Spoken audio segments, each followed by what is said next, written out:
안녕하세요, 여러분. 문예창작과 작사 입문 수업에 오신 걸 환영합니다. 오늘 첫 시간에는 본격적인 수업을 시작하기 전에 여러분 스스로 자신의 창작 감각을 한번 점검해보는 시간을 갖겠습니다. 화면에 보이는 것처럼 이 체크리스트의 이름은 외노래가사 창작 자가진단 체크리스트입니다. 이 체크리스트는 여러분의 실력을 평가하거나 등수를 매기기 위한 것이 아닙니다. 나는 지금 어디쯤 서 있는가를 스스로 인식하고 이 수업을 통해 어떤 방향으로 성장할지를 찾아가는 나침반 같은 도구입니다. 시작하기 전에 화면 하단에 학번과 이름, 그리고 나중에 총점을 기입하는 란이 있습니다. 체크리스트를 다 작성한 후에 총점을 적어주시면 됩니다. 그럼 체크리스트가 어떻게 구성되어 있는지 먼저 살펴보겠습니다. 이 체크리스트는 총 5개의 영역으로 나뉩니다. 첫 번째, 언어감각, Language Sensitivity입니다. 감정을 문장으로 표현하고 비유를 사용하고 이미지를 만드는 능력을 봅니다. 오문항, 25점 만점입니다. 두 번째, 음악가사 인식 능력, Lyric Awareness입니다. 가사와 멜로디의 관계, 후렴구의 역할, 반복의 효과 등을 얼마나 인식하고 있는지를 봅니다. 마찬가지로 오문항, 25점입니다. 세 번째, 창작 경험 및 습관, Creative Practice입니다. 신화글을 써본 경험이 있는지, 아이디어를 기록하는 습관이 있는지 등을 점검합니다. 오문항, 25점입니다. 네 번째, 자기 표현 및 감정인식, Self-Expression입니다. 자신의 감정을 잘 인식하는지, 개인적인 경험을 글로 풀어낼 수 있는지를 봅니다. 오문항, 25점입니다. 다섯 번째는 선택 영역, 음악 친숙도입니다. 이 영역은 점수에 반영되지 않는 선택사항이며 4개의 체크 항목과 서술형 질문 2개로 구성되어 있습니다. 정리하면 점수가 매겨지는 문항은 총 20문항, 100점 만점입니다. 원본 기준 25문항 125점이나 5점 척도 20문항으로 운영하실 경우 조정 가능합니다. 응답 방법을 안내해드리겠습니다. 각 문항을 읽고 자신에게 해당하는 정도의 동그라미를 치거나 체크 표시를 하면 됩니다. 척도는 1점부터 5점까지입니다. 1점은 전혀 아니다, 2점은 아니다, 3점은 보통, 4점은 그렇다, 5점은 매우 그렇다입니다. 예시 문항을 한번 볼게요. 나는 떠오르는 감정을 문장으로 표현할 수 있다. 이 문장을 읽고 자신을 솔직하게 돌아봤을 때 그렇다고 느껴지면 4번에, 보통이다 싶으면 3번에 표시하면 됩니다. 중요한 건 정답이 없다는 겁니다. 지금 이 순간 가장 솔직한 나를 기록해주세요. 잘 보이고 싶어서 높게 적거나 겸손하게 낮게 적을 필요가 전혀 없습니다. 이제 첫 번째, 두 번째 영역을 함께 보겠습니다. 영역, 언어감각, 첫 번째 문항. 나는 떠오르는 감정을 문장으로 표현할 수 있다. 슬프다, 기쁘다는 단어 말고 그 감정을 하나의 장면이나 문장으로 담아낼 수 있는지를 묻는 겁니다. 두 번째 문항. 나는 비유, 즉 은유나 직유를 자연스럽게 사용할 수 있다. 예를 들어 눈물이 났다가 아니라 눈이 비처럼 내렸다처럼요. 세 번째 문항. 나는 같은 의미를 여러 방식으로 표현할 수 있다. 하나의 감정이나 상황을 다양한 각도에서 표현해 본 적이 있는지를 생각해 보세요. 네 번째 문항.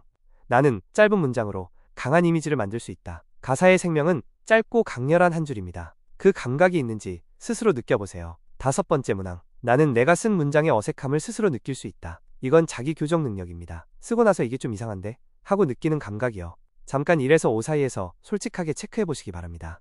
영역 2. 음악가사 인식 능력. 오른쪽 영역으로 넘어갑니다. 첫 번째. 나는 좋아하는 노래의 가사를 주의 깊게 읽어본 적이 있다. 그냥 흘려듣는 게 아니라 한 줄 한 줄 의미를 곱씹어본 경험이요. 두 번째. 나는 가사와 멜로디의 관계를 생각해 본 적이 있다. 왜 이 가사에 이 멜로디인지, 리듬과 단어가 어떻게 맞물리는지를요. 세 번째. 나는 후렴구가 왜 기억에 남는지 설명할 수 있다. 좋아하는 노래의 후렴을 떠올려 보세요. 왜 그게 머릿속에 남을까요? 네 번째. 나는 가사 속 반복의 효과를 느낄 수 있다. 같은 단어나 구절이 반복될 때 느껴지는 그 감정의 증폭, 느껴본 적 있나요? 다섯 번째. 나는 좋은 가사와 평범한 가사를 구분할 수 있다. 이건 감시관입니다. 이 가사는 뭔가 다른데 하는 느낌이 오는지요. 두 영역 모두 천천히 체크해 보시기 바랍니다. 이어서 세 번째, 네 번째 영역입니다. 영역 3. 창작 경험 및 습관. 첫 번째. 나는 시, 글, 가사 중 하나라도 써본 경험이 있다. 어릴 때 일기도 좋고 낙서처럼 쓴 글도 충분합니다. 쓴 경험이 있다면 그게 시작입니다. 두 번째. 나는 떠오른 문장이나 아이디어를 기록하는 습관이 있다. 걷다가 자기 전에 문득 떠오른 문장을 폰 메모장이라도 남기는지요. 세 번째. 나는 감정을 글로 표현하는 것이 어렵지 않다. 글 쓰는 것 자체에 대한 심리적 저항이 있는지를 점검해 보세요. 네 번째. 나는 창작 활동에 흥미가 있다. 이건 단순하지만 가장 중요한 질문이기도 합니다. 다섯 번째. 나는 새로운 표현을 시도하는 것을 두려워하지 않는다. 틀릴까봐, 이상해 보일까봐, 망설이는 경향이 있는지요? 영역, 자기 표현 및 감정 인식.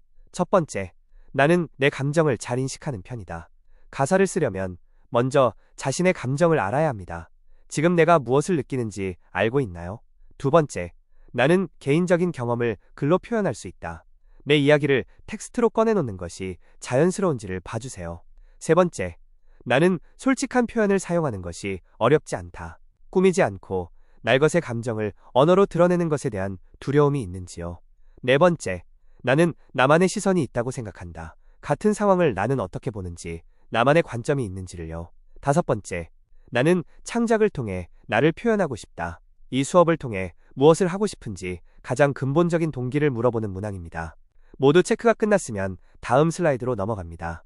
마지막으로 선택 영역과 서술형 질문입니다. 영역, 음악 친숙도, 선택 영역. 이 부분은 점수에 포함되지 않습니다.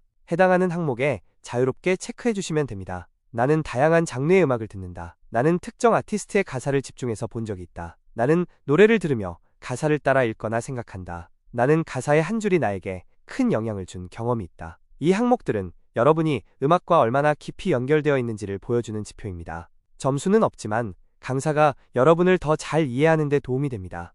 서술형 질문. 이제 서술형 질문 두 가지입니다. 이 질문은 별도 활동지에 작성하거나 수업 중 구두로 나눌 수도 있습니다. Q1. 당신이 가장 좋아하는 노래 가사의 한 줄을 쓰고 그 이유를 설명하세요. 가사 한 줄이면 충분합니다. 왜 그 문장이 좋은지, 어떤 감정이 들었는지를 자유롭게 써보세요. 이 질문에 대한 답이 곧 여러분의 가사 감각을 보여주는 첫 번째 단서가 됩니다. Q2. 당신이 직접 써보고 싶은 노래의 주제는 무엇인가요? 지금 당장 잘 쓸 수 있냐 없냐는 중요하지 않습니다. 어떤 이야기를 담고 싶은지, 무엇을 노래로 만들고 싶은지를 솔직하게 적어주세요. 그게 이 수업의 출발점이 될 겁니다. 이제 점수 해석에 대해 안내해드리겠습니다. 이 슬라이드는 주로 선생님이 학생들의 결과를 해석할 때 참고하는 기준입니다. 총점은 100점 만점 기준으로 4단계로 나뉩니다. 100점에서 125점 사이라면 매우 높은 창작 잠재력입니다. 이미 언어 감각과 창작 습관이 잘 갖춰져 있으니 다양한 심화 창작 활동을 적극적으로 시도해보시길 권합니다. 75점에서 99점 사이라면 우수한 창작 기반입니다. 기본기가 잘 잡혀 있습니다. 영역별로 점수를 살펴보고 상대적으로 낮게 나온 부분을 집중해서 보완하면 더 균형 잡힌 작사가가 될 수 있습니다. 50점에서 74점 사이라면 발전 가능 단계입니다. 아직 모든 감각이 깨어나지 않은 것뿐입니다. 기초부터 차근차근 쌓아나가면 충분히 성장할 수 있습니다. 25점에서 49점이라면 기초 형성 단계입니다. 처음 시작하는 단계입니다.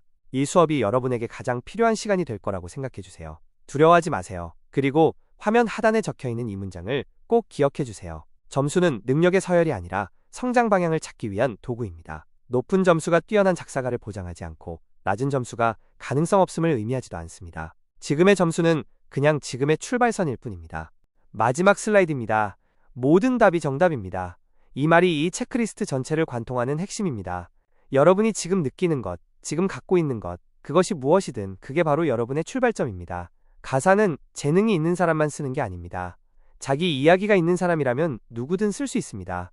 이 수업을 통해 여러분이 자신만의 언어를 찾아가는 과정을 함께 걸어가겠습니다. 체크리스트 작성 수고하셨습니다. 이제 본격적인 수업을 시작하겠습니다.